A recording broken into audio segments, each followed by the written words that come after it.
Call your dad." When the boy did, the judge had a meltdown. The oak doors of the federal courthouse creaked open, and all eyes turned toward the entrance. In walked 17-year-old Kaylin Brooks, a quiet, lean teenager with dark, thoughtful eyes, and the kind of posture that told 1,000 stories of trying to make himself smaller in a world too eager to overlook him.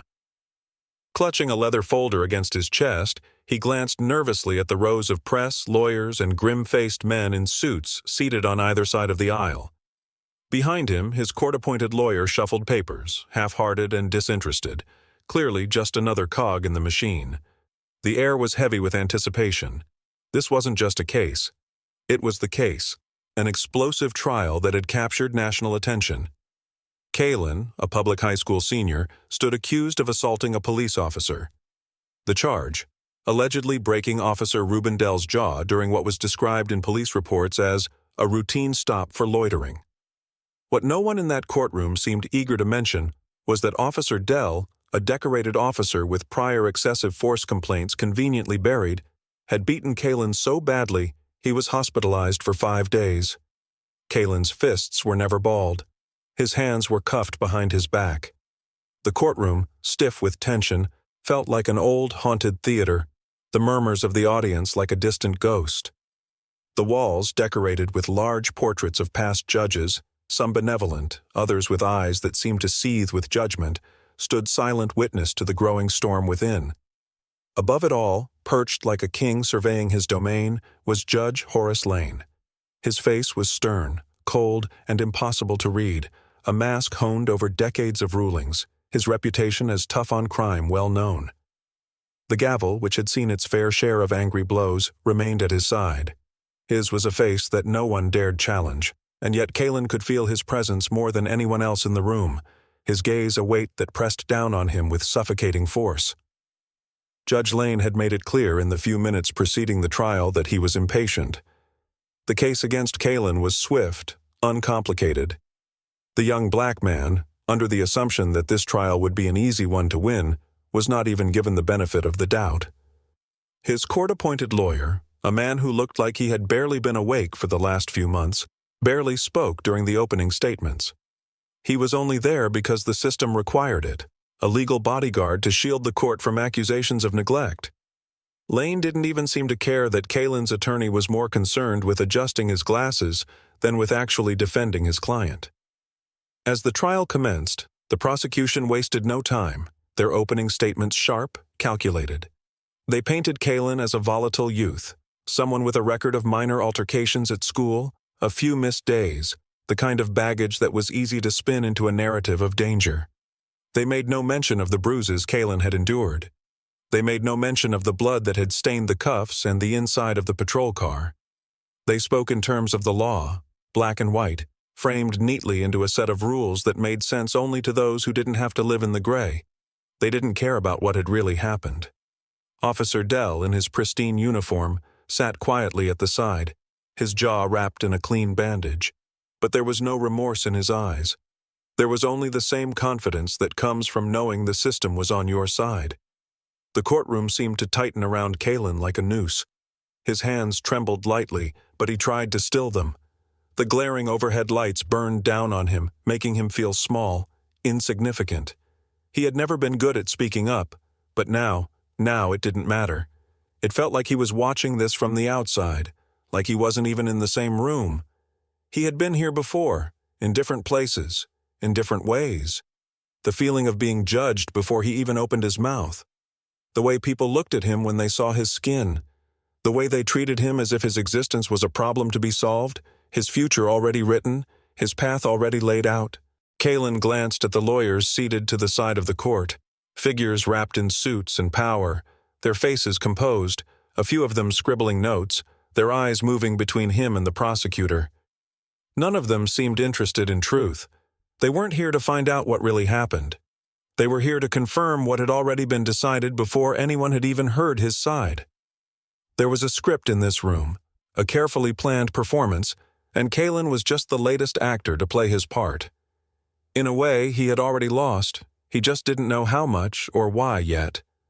Then there was the defense. Their attempts were feeble, pale shadows of an effort. His lawyer, a man named Douglas Fenton, was fumbling through papers, eyes darting between the stacks, murmuring about technicalities that didn't seem to matter. It was clear that Fenton wasn't invested, wasn't there to do more than fill the seat. Kalen tried to focus on his lawyer's words, tried to latch on to something, anything that could offer him some form of hope. But the only thing that filled the space between them was the silence. Fenton wasn't prepared, and Kalen knew it. This was just a formality. He could feel it in his bones. And yet, in the midst of the courtroom's tension and the disarray of his defense, there was something else at play, something none of the spectators or lawyers knew, and something Kalen himself was blind to. 2 weeks earlier, a series of events had unfolded, buried so deep under layers of political maneuvering that no one could see the shape of the storm building behind the scenes. Kalen's estranged father, a figure long vanished from his life, had suddenly reappeared in the most unexpected way. His father was no ordinary man. General Solomon Brooks, a retired high-ranking officer in the military with connections that reached deep into the corridors of power, had crossed paths with men who held the levers of national control. He had learned something that could change the course of Kalen's trial. But this was something Kalen was completely unaware of, trapped in the world of the present, unable to see the shifting tides in the shadows. The whispers of a secret meeting began to swirl in the dark corners of Washington. 2 weeks earlier, in the midst of the growing controversy over Kalen's case, General Brooks had been summoned to a private meeting with the president's chief of staff. The room had been draped in secrecy that Kalen would later understand was meant to suffocate the truth. In that room, deals were made. Unspoken agreements were sealed with glances, and whispers passed between men whose names Kalen had never heard. The meeting wasn't just about him. It was about power, about the way power flows in this country, and how sometimes it trickles down to the lives of people who have no idea they're being played like pieces on a board. General Brooks had been given one choice. He could sit idly by, let the system swallow his son, and allow the narrative to unfold as planned. Or he could step in. And he did. What no one knew, not even Kalen, was that the strings had already been pulled from above. The weight of Kalen's life was no longer in his hands. It had already passed to someone else. But as Kalen sat there, caught in the web of a system built to break him, he was far from understanding the forces that were truly at play. He could only watch as Judge Lane, seated at the front, droned on, his voice the steady rhythm of injustice. The camera flashes continued to pop, capturing the moment, but all Kalen felt was the slow, heavy tug of inevitability closing in on him. The gavel would fall soon, and with it, the life he knew would fracture, splintering into pieces he wouldn't recognize. But the real battle, the one that would shape his future, was just beginning, and the courtroom, for all its authority, wasn't where the war would be fought. It had already been lost and won elsewhere. It started with the smallest tremor, a barely perceptible shift in the room, like the moment before an earthquake cracks the ground. During the cross-examination of Officer Reuben Dell, Kalen's lawyer, who had been lackluster throughout the entire trial, fumbled with his notes, then asked a question that seemed to come from nowhere. "Can you confirm whether any members of law enforcement were contacted about this incident before official charges were filed?" For a split second, the courtroom fell into an eerie silence. Dell's eyes flickered toward the defense table, confusion crossing his features. He hesitated, his confident posture faltering. He hadn't been expecting this. "Yes," Dell muttered before quickly adding, "but I don't see how that's relevant to the case." Kalen wasn't alone for long. He had barely taken a seat when his lawyer, Douglas Fenton, who had been almost completely silent throughout the entire trial, moved closer, his chair scraping against the floor. His sudden closeness was unsettling, and Kalen looked up at him, puzzled. Fenton's face was a mask of uncertainty, but his eyes betrayed something else, urgency. Something had shifted, and it wasn't just the case. "You need to call your father," Fenton whispered, his voice low, almost frantic, as if the words themselves were dangerous. The lawyer had never once shown this kind of urgency before, not even in the face of the mounting odds. It threw Kalen off balance. His father? The man who had walked out of his life when he was just 9? The same man who had vanished, leaving Kalen to fend for himself in a world that had no interest in his survival? What? Kalen asked, his voice shaky. His mind couldn't wrap itself around what Fenton was saying. He didn't even know where to start looking for his father, let alone how this all connected to the trial. "Call your dad," Fenton repeated, his tone even more insistent now. Now. Confusion gripped Kalen, but something about the desperation in Fenton's voice made him act without thinking. He pulled his phone from his pocket, his hands trembling as he unlocked the screen. He hadn't spoken to his father in years, not since his mother had died, not since the silence between them had become a chasm too wide to cross. The number, a ghost of a past he tried not to acknowledge, was still there, stored somewhere deep in the archives of his phone. The number he hadn't dared to dial. Kalen hesitated for only a second before pressing the dial button. The phone rang in his ear, each second dragging on longer than the last. His heart thudded in his chest, the sound deafening, as if it were the only thing real in the room. When the call connected, Kalen found his voice barely steady. He could hear the line crackling in the background, but the voice on the other end was unmistakable. "They're doing it," Kalen said, barely more than a whisper. It was the only thing that made sense, the only thing that felt right in a world that had twisted into something unrecognizable. The pause on the other end was long, too long. Then the voice, deep, controlled, responded, a voice Kalen hadn't heard in years, but would never forget. "I'm coming," the voice said simply. No more words, just action. 10 minutes later, the courthouse doors burst open. A wave of silence swept through the hall, as if the air itself had been sucked from the room. 2 federal agents in dark gray suits strode in, their movements sharp and deliberate. Their eyes scanned the room with precision, and the crowd parted, as if sensing the gravity of the moment. They weren't the typical security detail. These men were something else entirely. Their presence was felt in every corner of the room, a tangible, weighty authority. And then came the man. Tall and composed, with a gait that commanded attention, he walked into the courtroom as if he owned the ground beneath him. General Silas Kane, former Navy intelligence commander turned National Security Director, Kalen's father. His arrival was a storm. The courtroom seemed to hold its breath, caught in a moment of disbelief. Gasps rippled through the press box.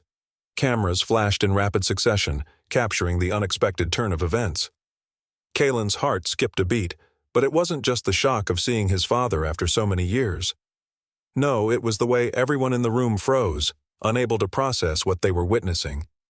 Judge Lane, who had been riding high on his authority, dropped his gavel in stunned disbelief. His expression twisted in a way Kalen had never seen before. Fear. Uncertainty. The gavel bounced off the bench and clattered to the floor, but no one moved to retrieve it. All eyes were on Kane. The general didn't stop walking. His eyes never left the judge. His gaze was unyielding, as if the very presence of his stare could bend the world around him. He reached the bench, uninvited, without a single glance at anyone else in the room. His voice was low, but it carried with the weight of 1,000 men. "This trial is over," he said, his words precise, calculated. "You are now under federal scrutiny for judicial misconduct. This boy is coming with me." The court was paralyzed. The press, once busy with snapping photos, had become a silent witness. Judge Lane's face flushed crimson as his mouth opened and closed, but no sound came out. "You can't," Lane sputtered, but General Kane cut him off smoothly. "I can," he said, voice unshaken, sliding a sealed document across the bench. "And I just did." The courtroom seemed to shift, as if the very air had thickened. No one knew how to react, except that the floodgates were opening. In an instant, the carefully constructed narrative that had been spun against Kalen began to unravel. It was too late to stop it now. The moment the document hit the bench, everything changed. Whispers of cover-ups began to circulate, threads that had been carefully concealed now being tugged at. Sealed video footage of Kalen's brutal assault, footage that had been ruled inadmissible due to technicalities, was suddenly up for review. Medical examiners, who had once been too eager to confirm the police's account of events, found their credibility being questioned. Witness testimonies, doctored and manipulated, began to unravel in the face of the truth. The infection had spread. The rot that had been hidden behind layers of power and corruption was now exposed. The public, who had followed Kalen's story with growing interest, was waking up to the darker realities of the case.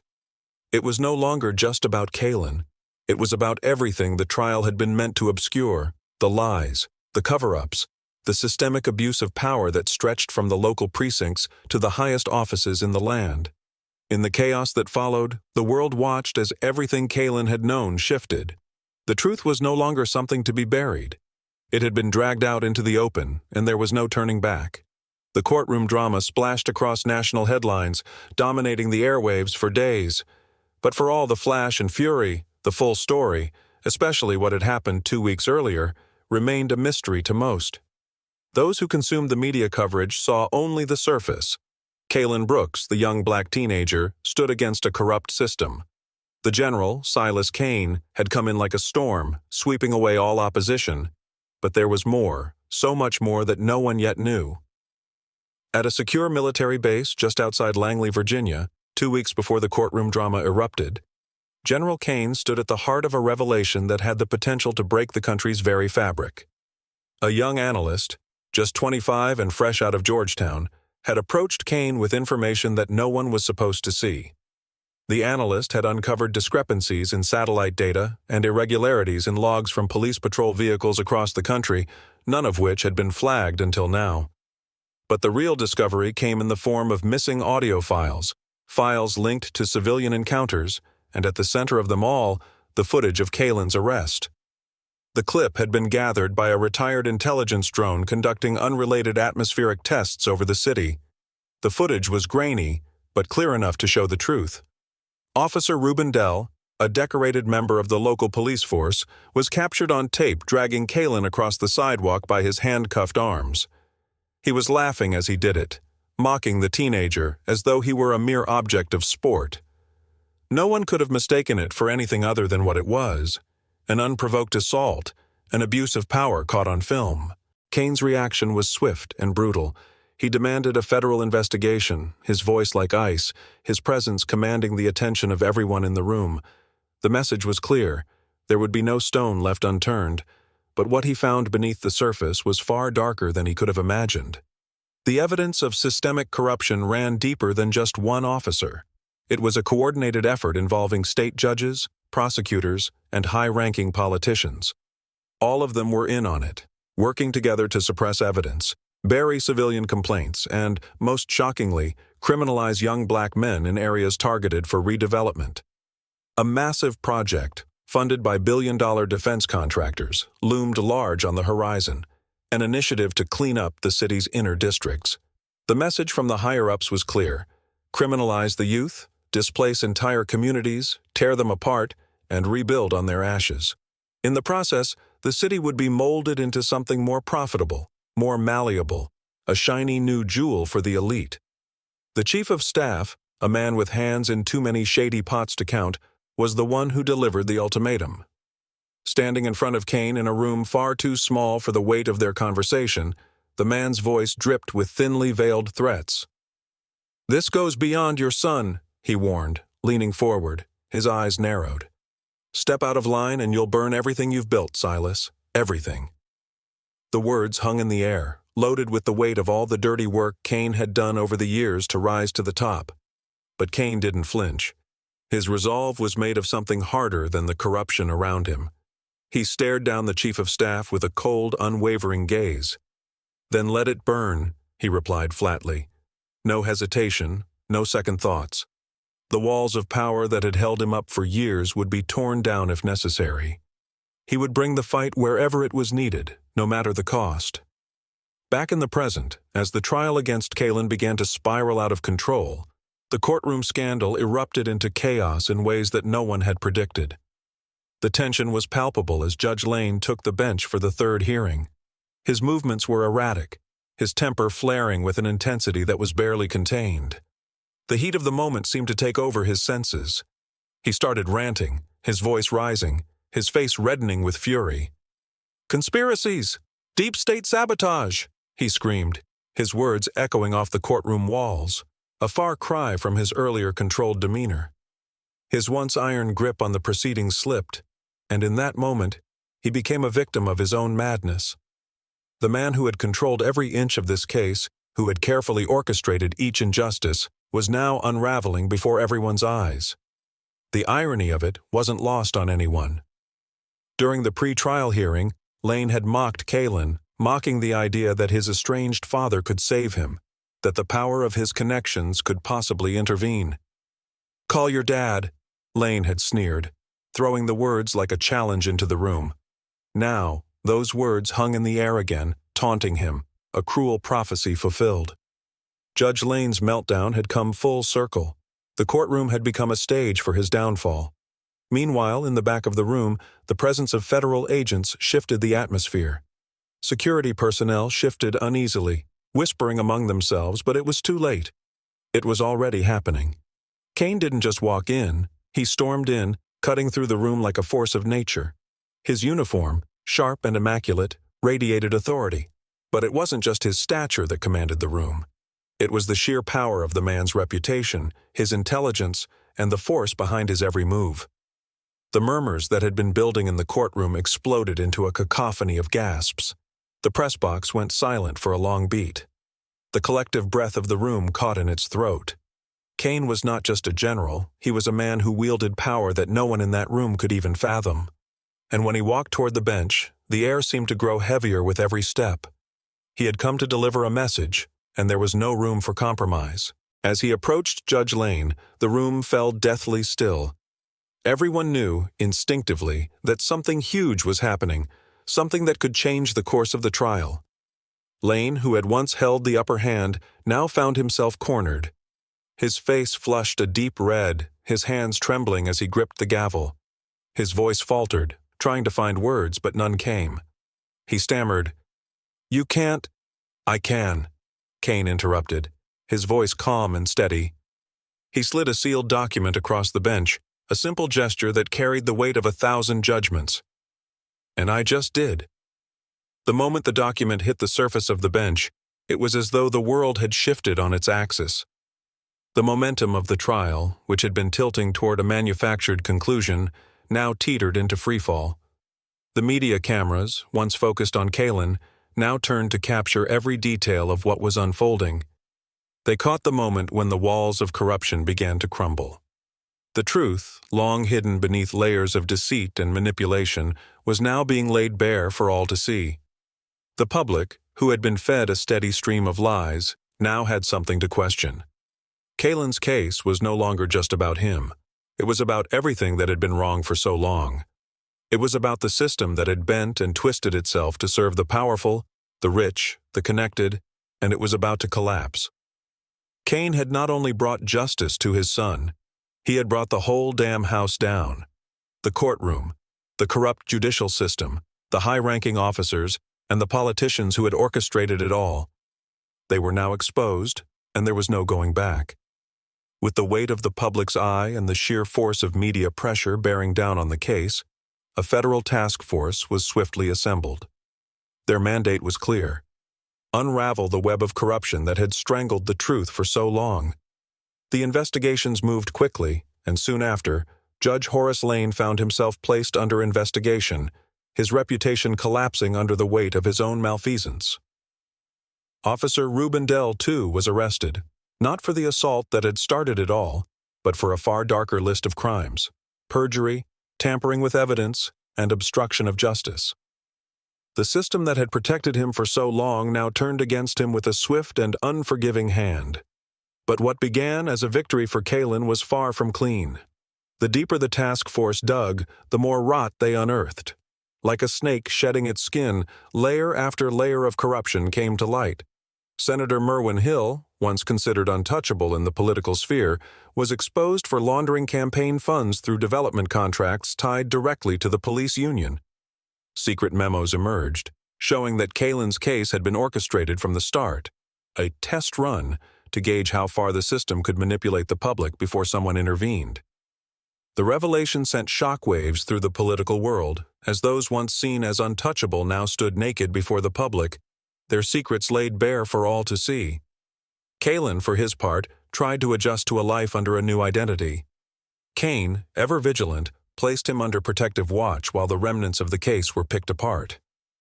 But no matter how much protection was offered, the damage had already been done.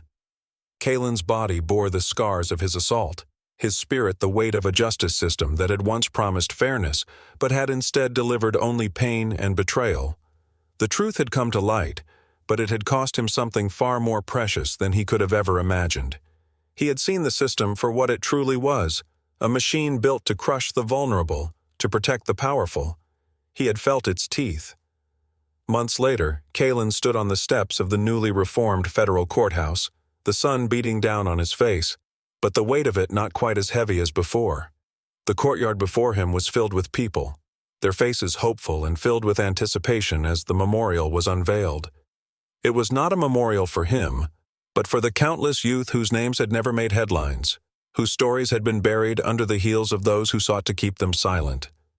The stone, carved with the names of those lost to a broken system, was a testament to what had been stolen from them. Behind Kalen, Cain stood a step removed, watching his son with the same unwavering intensity he always had. But in this moment, he wasn't a hero or a savior. He was just a man, a father who had chosen to stand in the fire when it mattered most. Kalen turned to him, his eyes searching his father's face for something more. Perhaps an acknowledgement of all they had been through. Perhaps something that would help him feel the weight of the victory, the justice that had come.